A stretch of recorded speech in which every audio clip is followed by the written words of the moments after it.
ఇంటికి పెద్ద కొడుకుగా ఐఎమ్ కన్సర్న్డ్, ఐఎమ్ వరీడ్. నాన్నగారికి నిన్న జరిగిన ఘర్షణలో ఆయనకి కొన్ని గాయాలు తగిలాయి. నేను కన్నప్ప సినిమా పోస్ట్ ప్రొడక్షన్ వర్క్ లాస్ ఏంజల్స్లో ఉన్నప్పుడు నాకు ఫోన్ వచ్చింది, ఇలా ఇంట్లో గొడవ జరుగుతున్నాయని. అన్నీ ఆపుకొని ముందు వచ్చేసాను. For me family first. నిన్న మార్నింగ్ దిగాను.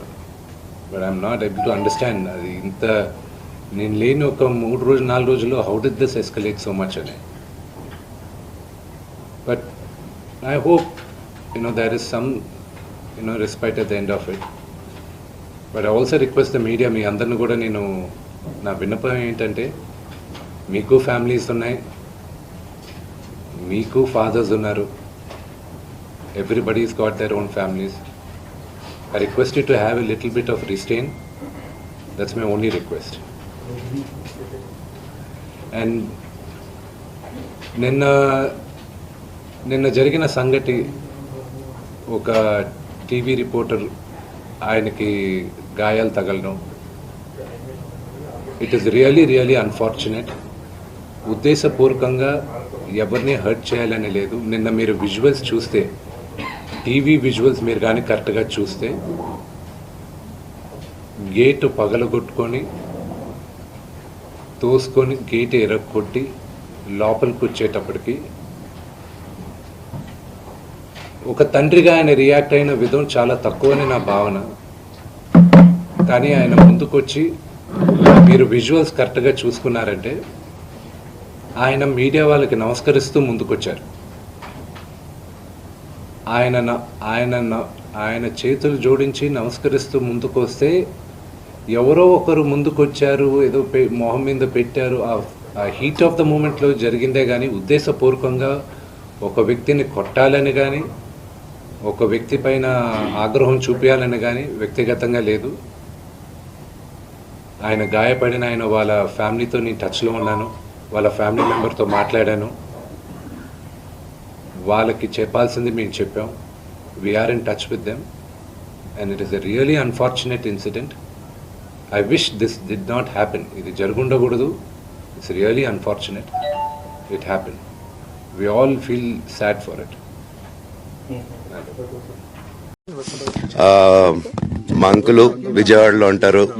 అండ్ ఇక్కడ కొంతమంది అంకులు నాన్నగారు బాగా క్లోజు. మనోజ్, నువ్వు ఎన్నో సంవత్సరాలు ఇంటి బయటగా ఉన్నావు, నీ సొంతంగా ఉన్నావు. మీ నాన్నగారు అమ్మగారు ఒకరే ఉన్నారు.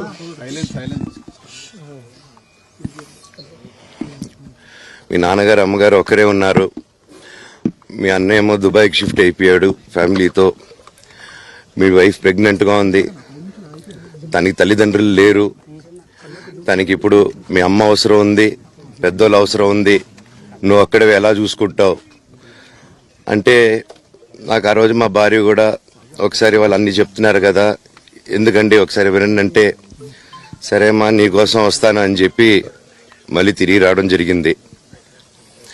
అండ్ నేను ఈరోజు నా గురించి ఆరోపణలు వేస్తున్నారంటే అది నేనేం చెప్పలేను. ఓన్లీ మీకు ఆధారాలు మాత్రమే చూపించగలుగుతాను. ఇప్పుడు వాళ్ళు చెప్పి నేను చెప్పి ఇది కరెక్ట్ కాదండి, నేను ఎప్పటి నుంచో కూర్చొని మాట్లాడదాం అంటున్నాను. పిల్లలకి లోకల్లో అక్కడ లోకల్లో ఉండేది ఎవరో కాదండి, మా బంధువులే అండి అందరూ.